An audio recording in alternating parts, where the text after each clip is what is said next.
Saudações, leitores e seguidores do Instituto Liberal, eu sou o Lucas Berlanza e esse é mais um IL Flash, aquele momento da semana em que a gente elenca os 7 artigos que mais impactaram, que mais fizeram sucesso no nosso site oficial e nas nossas redes sociais. E hoje o nosso IL Flash começa pelo final. O final de uma série de artigos que o nosso colunista Gabriel Wilhans vem publicando no nosso site oficial. O identitarismo é inimigo da liberdade, parte final. Ele vem concluir essa série em que ele critica a ideia das políticas identitárias, esse pessoal que vive bradando por justiça para os negros, as mulheres, segmentando a sociedade no seu ativismo em função de cor de peles, preferências e comportamentos sexuais, ou quaisquer categorias do tipo que possam estabelecer minorias que venham a pleitear algum tipo de tratamento diferenciado. Para o Gabriel, ele conclui a sua abordagem nessa tônica, ele que vem defendendo a democracia liberal nos seus artigos, como modelo político que lhe é caro, e a democracia representativa é um dos princípios estatutários do Instituto Liberal desde a sua fundação nos anos 80, é um dos princípios, inclusive, que constam da Declaração de Princípios dos Institutos Liberais em 1988. Ele aponta que a política identitária, nas suas últimas consequências, acaba tendo um caráter antidemocrático. Ela afronta o princípio da igualdade liberal. O liberalismo também defende a igualdade, mas é uma igualdade diferente da igualdade socialista. Não é uma igualdade econômica, é uma igualdade de resultados. É uma igualdade de direitos, uma igualdade perante a lei. A impessoalidade da lei nos seus entendimentos, nas suas interpretações e nas suas aplicações. É preciso desfraldar a bandeira desta igualdade formal contra o substituto pós-moderno que as esquerdas encontraram para a luta de classes, que é a luta identitária. Vejamos então no nosso segundo artigo um outro problema da atualidade. É um artigo do Roberto Rachevsky, Certificados e Diplomas Falsos. O que ocorreu com aqueles que no setor público venderam gato por lebre. Aqui ele faz uma comparação, e hoje nós temos várias comparações no nosso IL Flash. Ele faz uma comparação entre a falsificação de currículos, a falsificação de títulos, de créditos supostamente obtidos, no setor público e na iniciativa privada.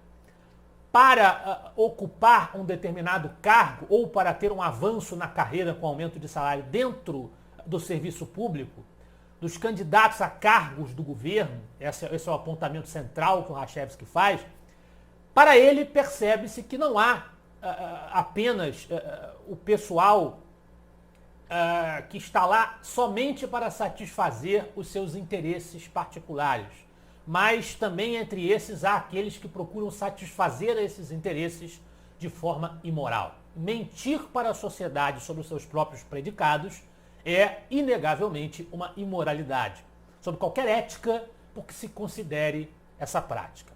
No mercado onde os particulares concorrem, quem entrega um produto que não confere, que não corresponde àquilo que foi oferecido, àquilo que foi propagandeado, vai perder o cliente e pode até ser processado. Já no setor público, o que aconteceu, diz o Rachevsky, com aqueles que venderam gato por lebre, aqueles que tentaram iludir os seus superiores, iludir os mecanismos de fiscalização da máquina pública, iludir em última instância a sociedade sobre as suas competências e sobre as suas trajetórias. No máximo, diz ele, foram punidos com aposentadoria com salário integral.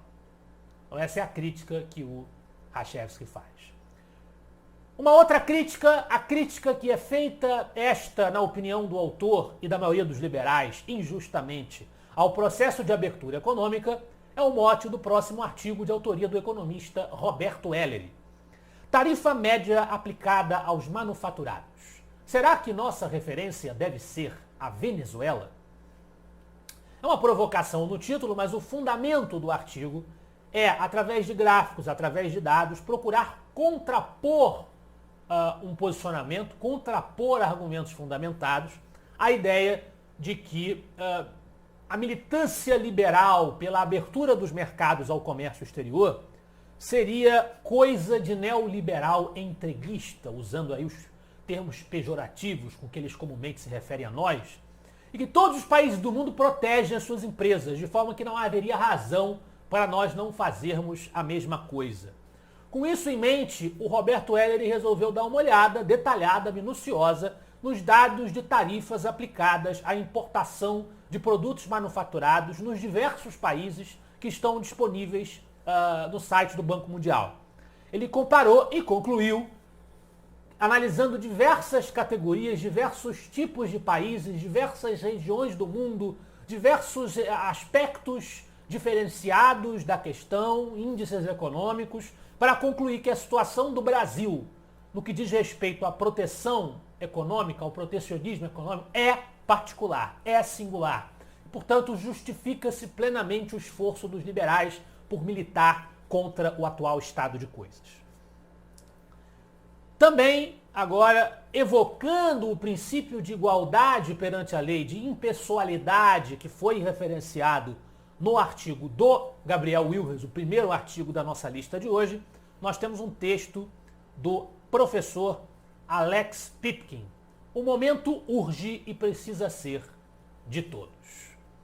Ele faz uma crítica à tônica das pregações que vêm sendo feitas pelos militantes de esquerda, sobretudo nos âmbitos universitários, e sustenta que as reformas de retração estatal devem ser feitas para benefício de todos igualmente. É justamente a reforma liberal do Estado, a diminuição do seu tamanho, do peso que ele exerce sobre os ombros de todos os indivíduos.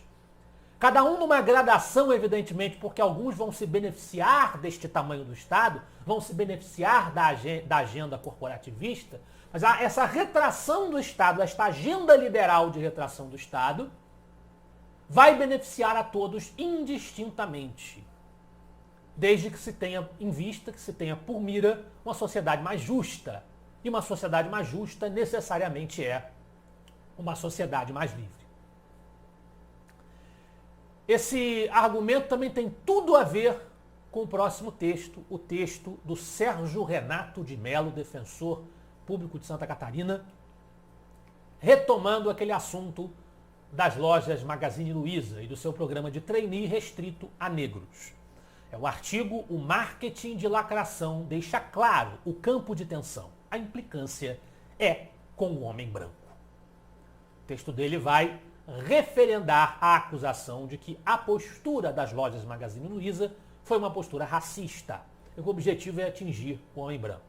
Esse assunto foi discutido nos artigos da outra semana, inclusive eles vieram parar no IL Flash, dois pontos de vista diferentes sobre o assunto se chocando, né? Nós tivemos um artigo de um estreante no nosso site, falando contra a postura da Magazine Luiza, mas também dizendo que o Estado tem a prerrogativa de interferir, porque haveria uma lei que, nesse caso, defenderia que o racismo é proibido e, portanto, não poderia ser aberta uma exceção sem que a lei fosse mudada, e nós tivemos um posicionamento do nosso colunista regular, o Roberto Rachevski, dizendo que a lei é imoral, mesmo que ela prescreva esse tipo de conduta, a conduta é imoral e ponto, os liberais devem ser contra.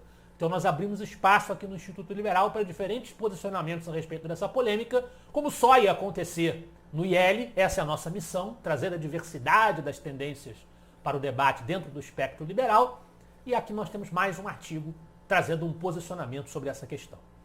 Fechamos com duas comparações. A primeira, compara o Brasil com um exemplo de sucesso. É o artigo do Caio Ferola, uma contribuição do Instituto Líderes do Amanhã, o que podemos aprender com o país mais livre economicamente do mundo. Ela compara o Brasil com Singapura. Esse artigo compara o Brasil com Singapura, mostrando os índices, os dados econômicos retumbantes de liberdade e de sucesso daquele país asiático. Mas o autor não deixa de apontar também que essa reforma liberal de Singapura, ela foi feita sob a égide inicialmente de um ditador, de um governo autoritário. E ainda haveria, na percepção do Ferola, ainda haveria aspectos da dinâmica democrática em Singapura em que o país precisaria melhorar. Do ponto de vista das liberdades políticas, haveria deficiências. Mas do ponto de vista das liberdades econômicas, Singapura é um sucesso, é um exemplo, um case de sucesso, e merece que os brasileiros se inspirem nesse sucesso que desempenhou, que realizou. Finalmente, um exemplo catastrófico, por outro lado, com o qual nós podemos comparar o Brasil, o exemplo que nós não queremos seguir, para onde nós não queremos caminhar, que é o exemplo argentino. Esta Argentina de Alberto Fernandes, que hoje vê grandes parcelas da sua sociedade indignadas com as condutas econômicas desvairadas deste governo peronista. É o artigo do Roberto Rachevski, O Fim das Liberdades na Argentina. Mais do que um artigo, é um pequeno comentário em que ele aponta as tristes apostas estatizantes, apostas no Estado-providência, no governo interventor, que foram adotadas pela Argentina. É realmente um modelo que representa tudo aquilo de que os brasileiros e que os liberais devem desejar se afastar. Esse foi o nosso IL Flash de hoje. Eu espero que vocês gostem dos artigos e dos debates proporcionados pelo Instituto Liberal. Semana que vem estaremos de volta. Afinal de contas, para nós, você é a parte mais importante da sociedade. Até a próxima.